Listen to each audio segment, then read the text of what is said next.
Tuesday, the 24th day of January 2023. Good evening and welcome to Newswatch and Hope TV, the station where you look and live.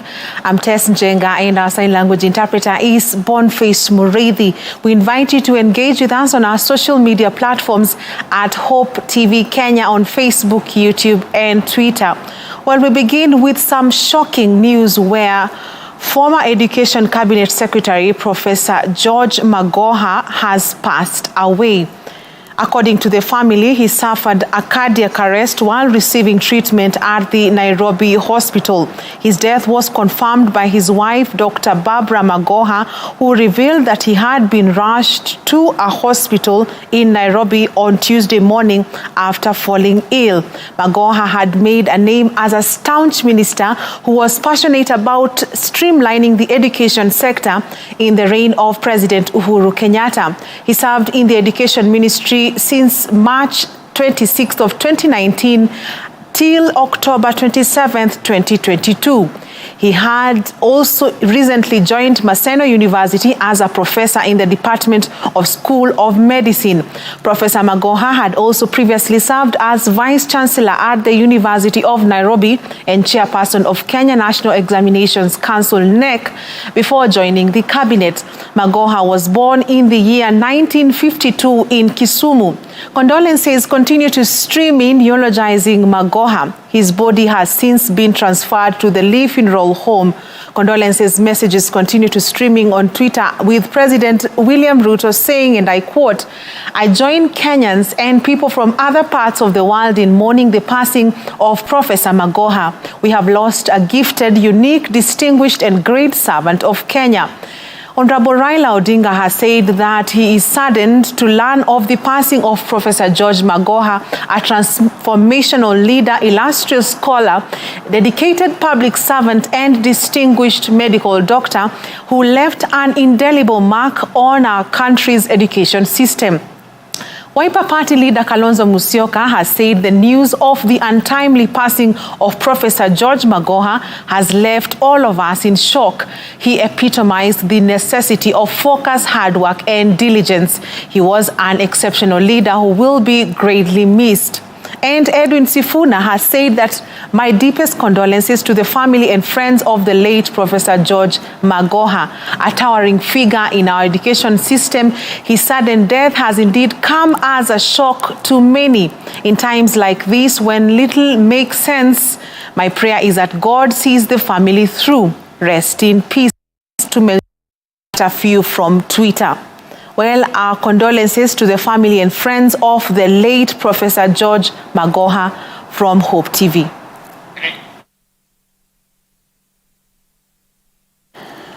And moving on, former Independent Electoral and Boundaries Commission IEBC Chairman Wafula Chebukati has distanced himself from claims by four suspended IEBC commissioners that the August 9th, 2022 general elections were flawed. Delivering his presentation before a panel investigating the conduct of the four, Chebukati said last year's elections were conducted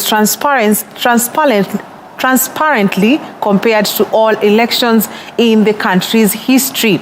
Chebukati also told the panel headed by Justice Agri Muchelule that they were offered a bribe to change the outcome of the presidential vote and hand victory to Raila Odinga or force a rerun of the presidential vote. Yes, the second part of the message from the NSAC delegation was that if we cannot announce Honorable Raila Odinga as the outright winner, then we must ensure there is a runoff.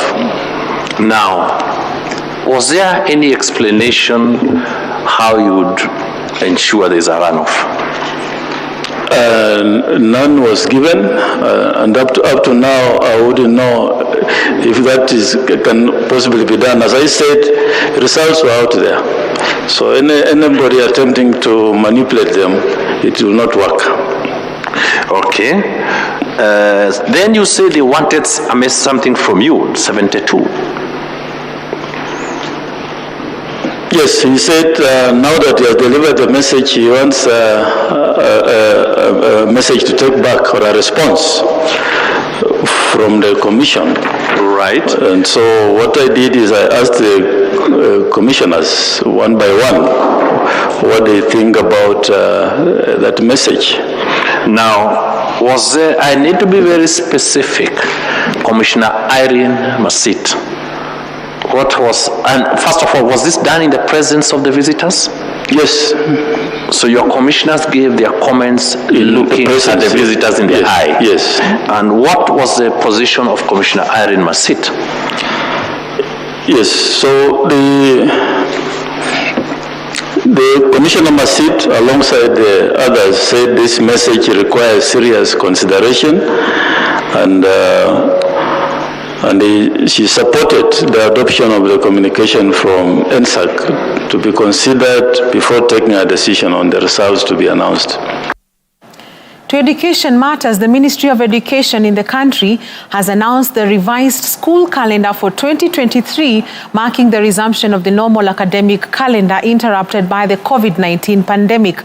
In a memorandum to education officials across the country, the Ministry of Education indicated that the first term, which began in January, as before, will be 13 weeks. The second and 14 weeks, with the third term being only 9 weeks.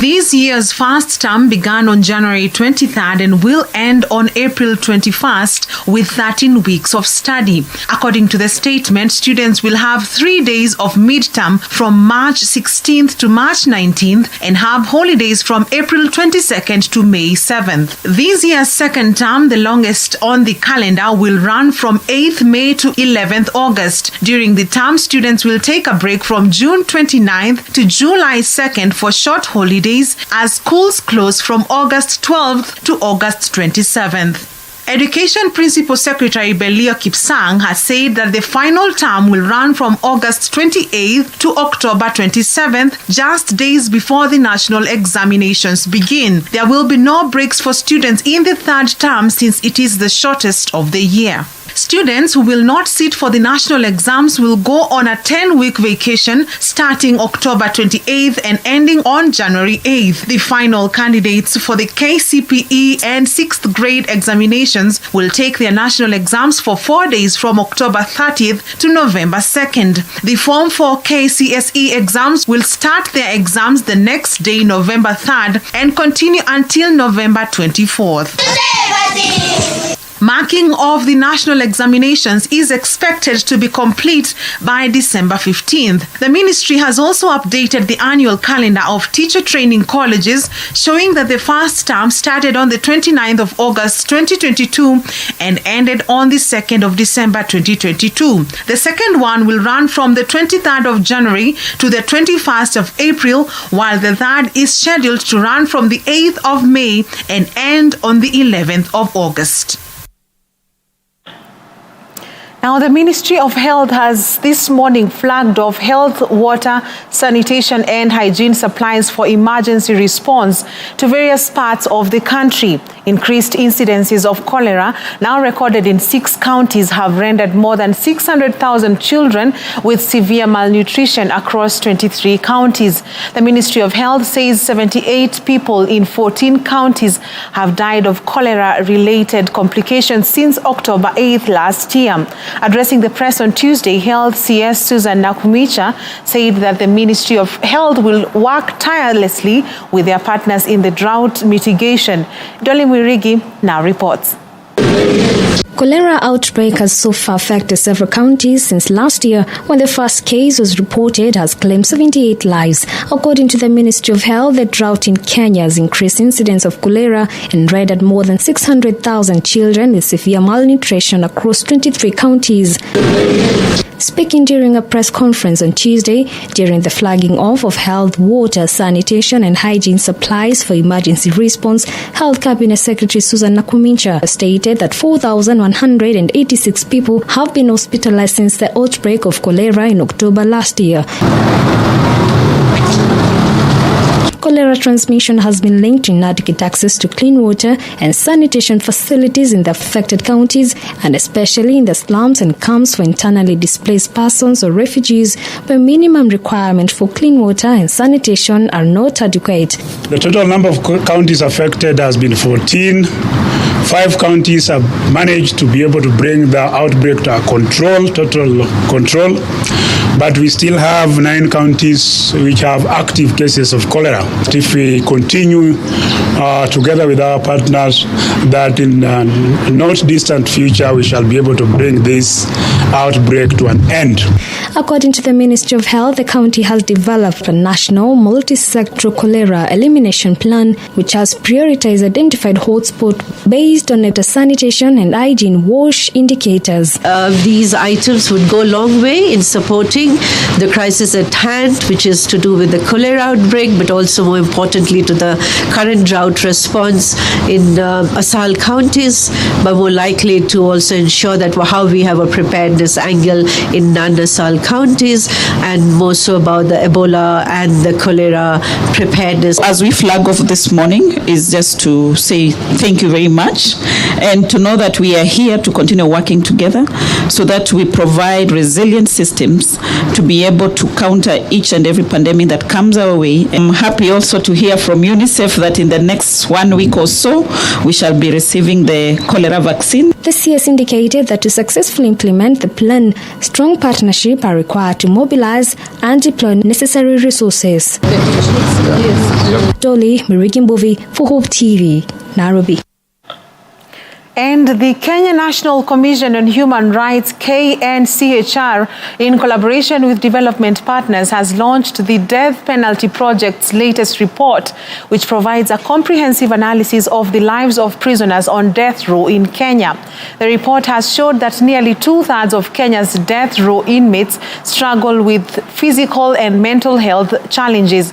It has also revealed that the majority of those sentenced to death may not have had adequate defense and information on their cases and did not understand court proceedings.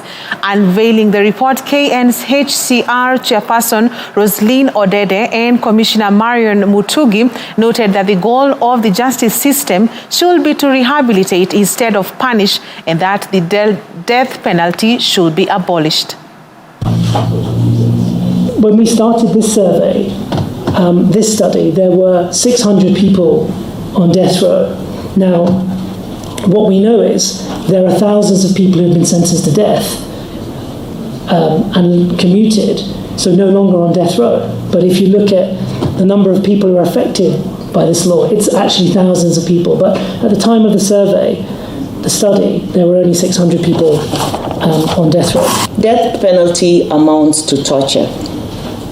The death penalty is a cruel, inhuman, and degrading treatment. It is a punishment that denies all hope as you live in constant fear of being killed year in, year out. This is coupled with the poor detention conditions, methods of execution, and the psychological distress that accompanies a death sentence.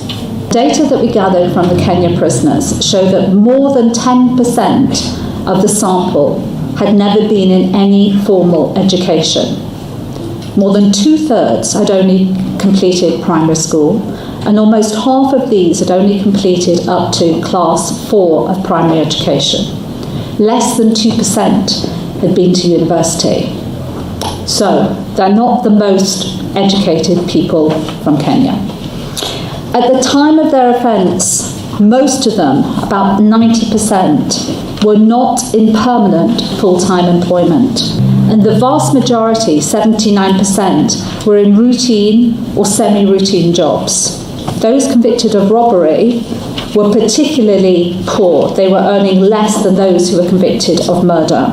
And 2/3 of our participants reported that their physical health had suffered since they'd been in prison. And just under 2/3 said their mental health had suffered. Again, 2/3 said their relationships with their families had worsened. Well, on that note, let us take our first break on Newswatch tonight. We have plenty more after the break.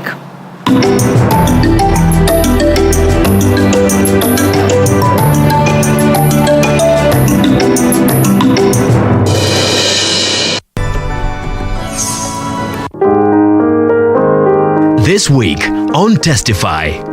What had you applied to do in college? Aeronautical engineering. Yeah. Okay, so an engineer has decided, you know what? Yeah. We are serving Jesus, okay. Yeah. One day the Lord gave me an instruction that you guys preach a lot in the street. I want you to go to the streets and praise me for 21 days, non-stop. Hope TV. Look and live.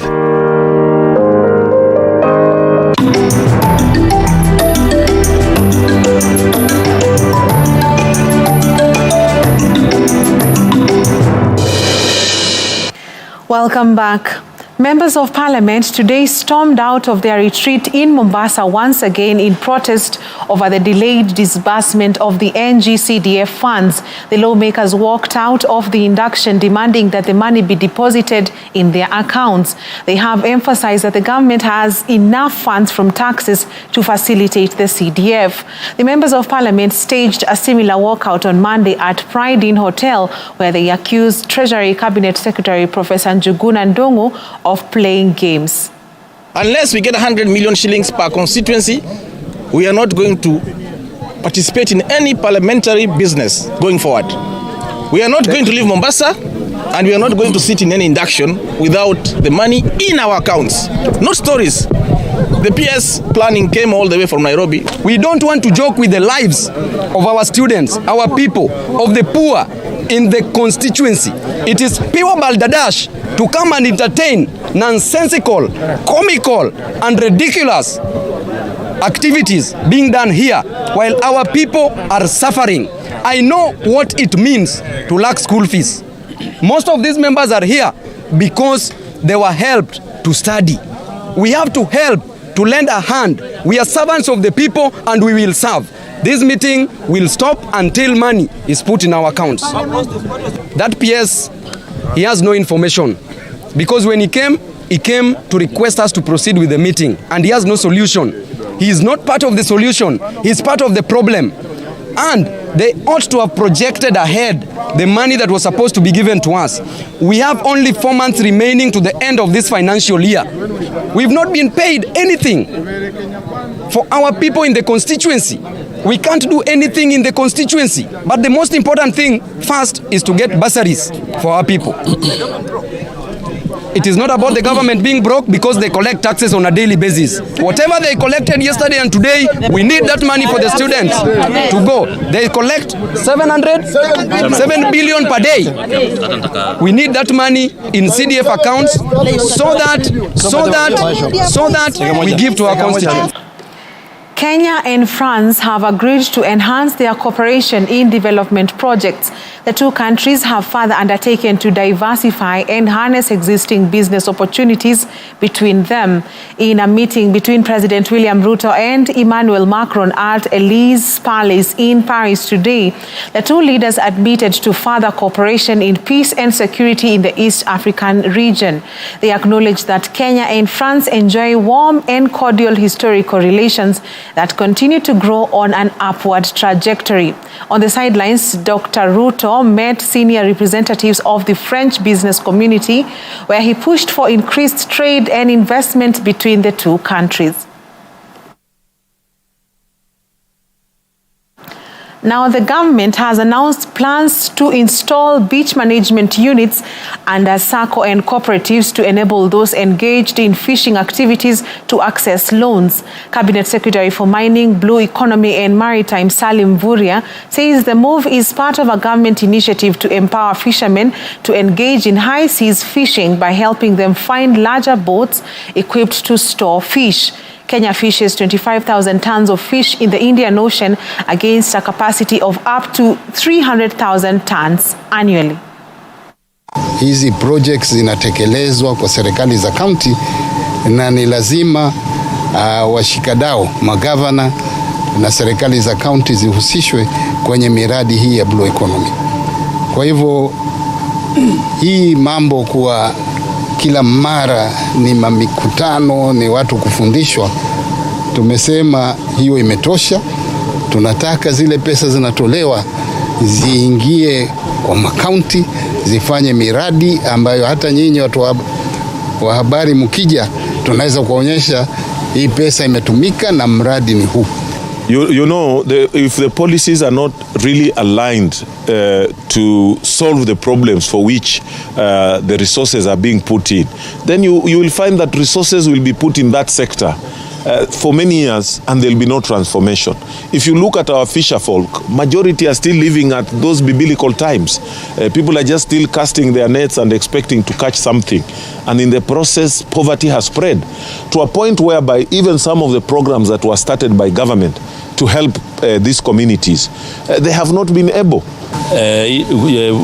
Wiki iliyopita tulikuwa na mkutano na kampuni kutoka Iceland ambao watafanya kazi hapa na hizi serikali 5 za ugatuzi ili kupeana vifaa ile ya cold storage ama ya barafu, na ni mpango ambao tukiendelea pia tutakuwa tunawataarifu ili muweze kuelewa vile ambavyo utatekelezwa.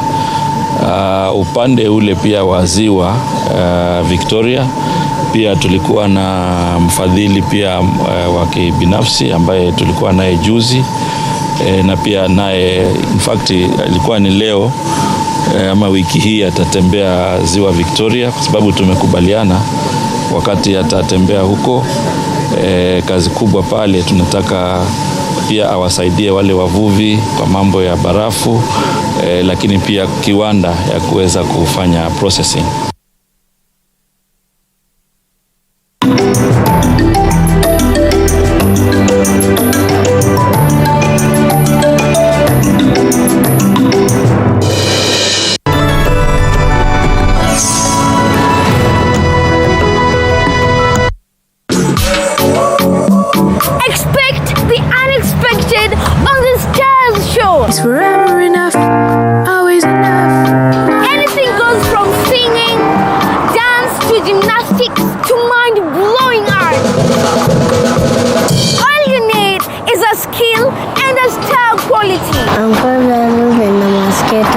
Make sure it is very straight and clean. Just remember to join us every Saturday with me, your host, Tamika Arnett.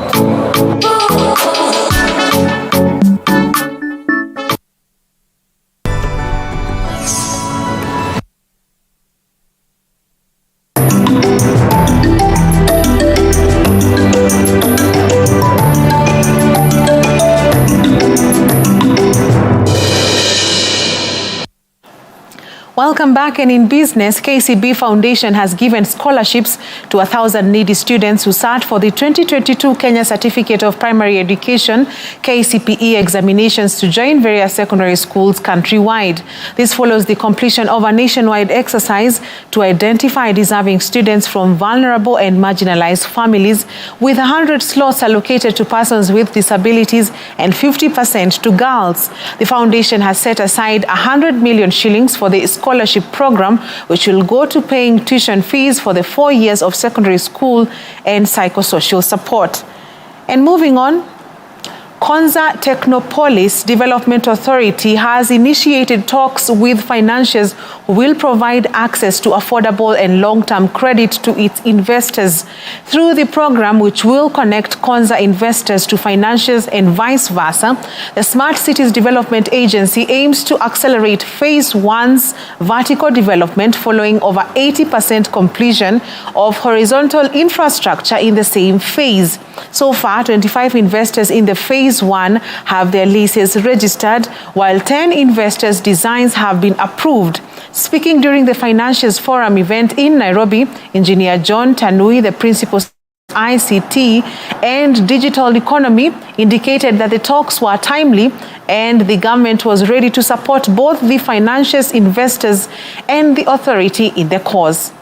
As ministry, we are keen to support the investors who have expressed interest to set up in Konza, to ensure we engage also and give support to the financiers in any assurances they need to ensure Konza Technopolis stream is realized, to ensure they contribute towards the creation of job opportunities for our people, to ensure it contributes to the GDP of our country, and also to help drive our country's digital agenda, and to ensure ensure that we also make progress as a country on matters of innovation, technology, and the knowledge economy. In Konza Technopolis, we are ready for business and we are open for investors to start developing their vertical infrastructure. We are very grateful for having got the support of our peers, ICT and digital economy, and with that we believe that in the upcoming investor conference that is slated for next week on 30th January, we'll be able to achieve more with that investment and provide the linkage that we so desire between the financiers and the investors.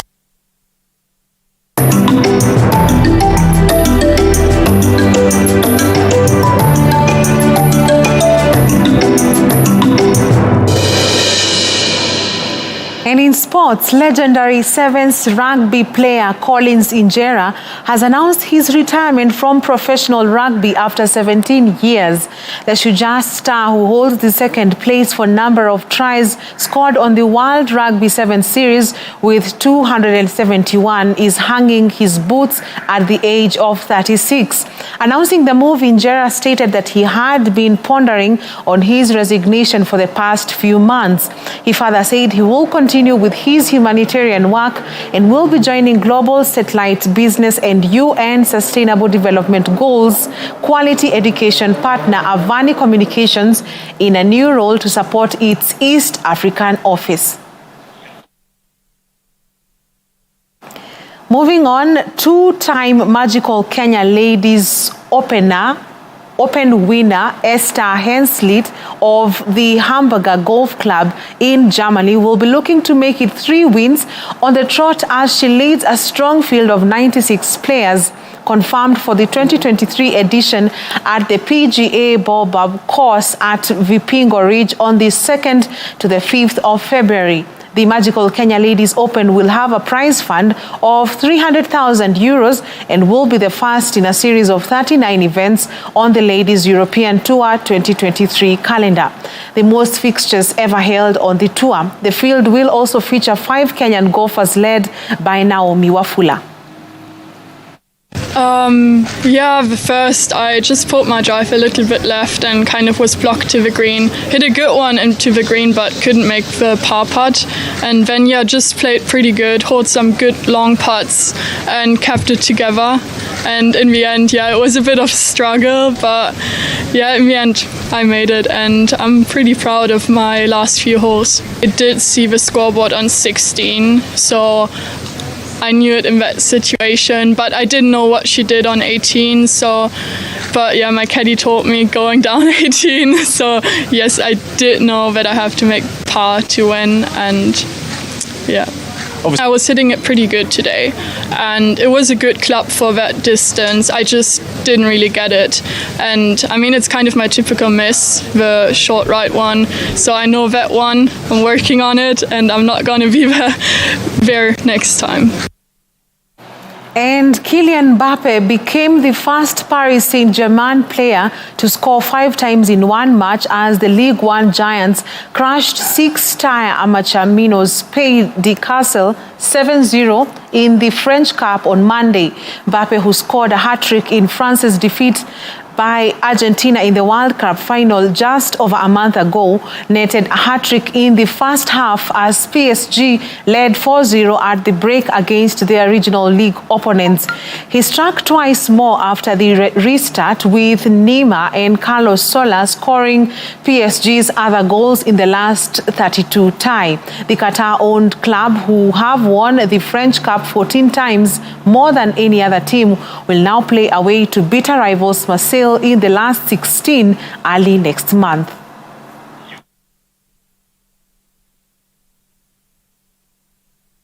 Well, that wraps up Newswatch tonight. Many thanks for watching on behalf of the whole team that has made this bulletin a success. We appreciate you. I'm Tess Njenga, and our sign language interpreter is Boniface Murithi. Have a good night.